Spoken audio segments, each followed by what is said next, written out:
Segunda com artigo, essa semana trazendo um estudo retrospectivo com 1.220 pacientes pós-AVC, divididos em dois grupos, aqueles com disfagia e aqueles sem disfagia, que tiveram seus dados aí levantados quanto à ocorrência de pneumonia e mortalidade com 1 ano, 3 anos e 5 anos pós-lesão.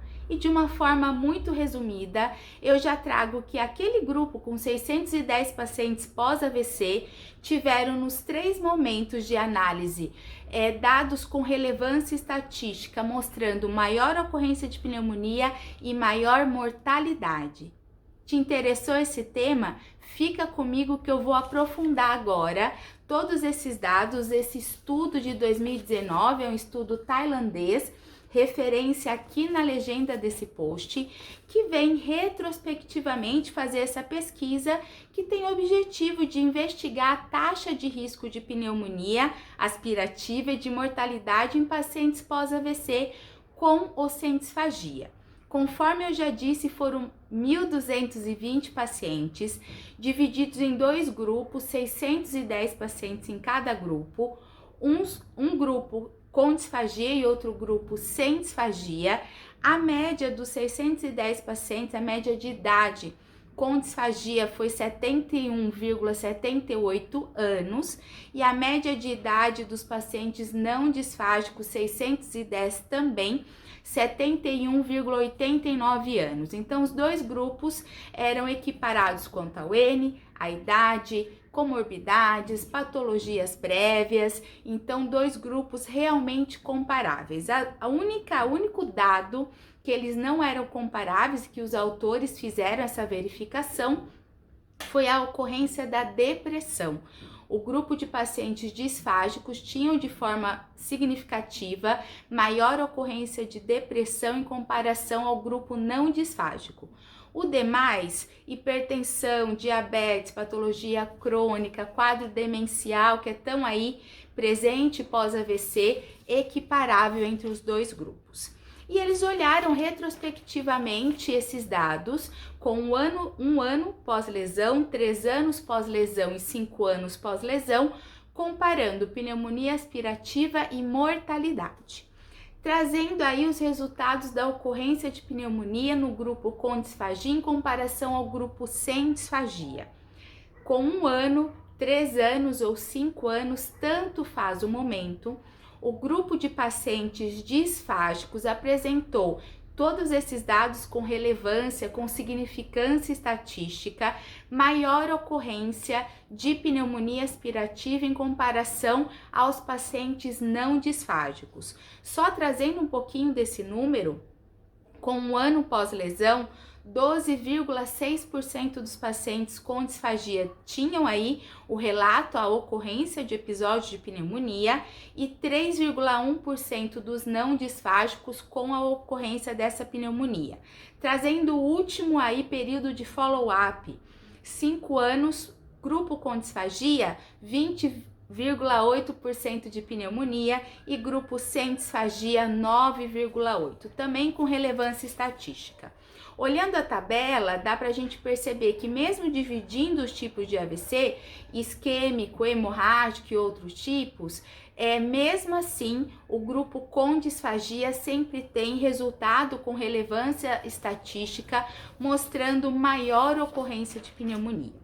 E aí o que a gente mais quer saber, porque a pneumonia até se explica, a disfagia vai trazer maior ocorrência, mas eu já vou para a discussão com esse dado, que é a mortalidade. Isso muda com esse tempo maior de lesão?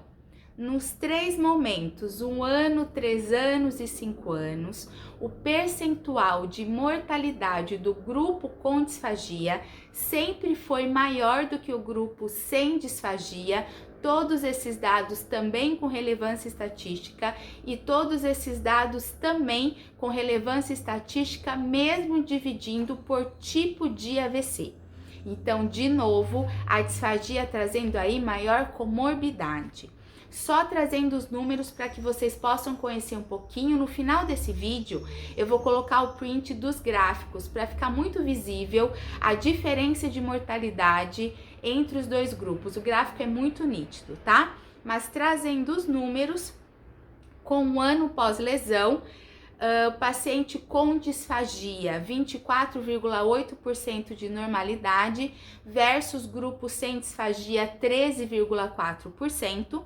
E o último momento, 5 anos, os pacientes com disfagia com 58,8% de mortalidade, número alto, e sem disfagia, 43,9%, tudo com relevância, com significância estatística.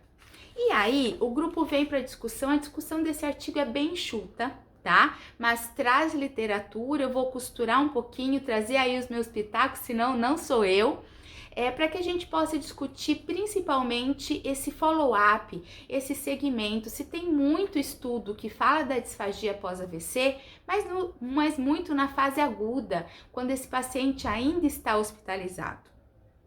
Esse estudo, então, de uma forma muito por cima, traz aí que a ocorrência da disfagia traz o comprometimento clínico, aumento de episódio de pneumonia, o aumento da desnutrição, os autores trazem isso na discussão, tudo isso trazendo maior comorbidade, consequentemente, um aumento da mortalidade comparando com o grupo sem disfagia. E os próprios autores falam isso que eu acabei de trazer, o quanto falta dado desse follow-up pós-alta hospitalar, o quanto falta dado dessa disfagia mais crônica, do impacto clínico dela. E esse estudo, tudo bem, é retrospectiva, a gente tem aí uma série de limitações com isso, mas eles mostram o quanto que a disfagia segue presente, segue trazendo comorbidades clínicas, a gente não sabe aí o quanto que tinha ali da gravidade dessa disfagia, essa é uma limitação desse estudo, ele não traz pra gente como que foi feito esse diagnóstico, era um diagnóstico clínico retrospectivo, eu não sei se foi feito por fonoaudiólogo, né? Então, mas mesmo assim ele consegue mostrar a permanência dessa disfagia, a continuidade da condição clínica. Então, o quanto é necessário uma alta de qualidade do ambiente hospitalar, aí já são meus pitacos, uma alta de qualidade, um segmento clínico, políticas públicas que tragam aí um cuidado, a continuidade de uma assistência de uma equipe multidisciplinar especializada em disfagia com o paciente com disfagia crônica. Outra questão que ele traz muito importante, que talvez aí explique também um aumento, o alto índice de mortalidade, tanto no grupo com disfagia quanto no grupo sem disfagia, que são as mudanças na substância branca, cortical, subcortical, que eles trazem aí como sendo pouco estudadas em pacientes pós-AVC. A gente sabe, os autores trazem isso também com literatura, então vale essa leitura desse artigo, o quanto existe maior ocorrência de quadro demencial em pacientes pós-AVC, e tudo isso traz piora da disfagia, traz pioras de comorbidades, consequentemente impactando também em mortalidade. Eles trazem como uma limitação também o quanto eles não conseguiram separar os dados da disfagia de acordo com presença ou ausência de quadro demencial pós-AVC, mas lembrando que a ocorrência de demência entre os dois grupos com disfagia e sem disfagia, ela não teve diferença. Então, os dados aqui de mortalidade podem ser altos pela questão do quadro demencial, as comorbidades clínicas da disfagia têm sim a interferência da demência, mas o impacto da disfagia não, porque os dois grupos tiveram aí a mesma ocorrência. E eles trazem algo que eu já falei que é essencial, a importância da reabilitação, da continuidade da reabilitação eficaz em disfagia, reabilitação fonoaudiológica dentro de uma equipe multidisciplinar especializada, porque a disfagia não se resolve necessariamente na fase aguda do paciente pós-AVC.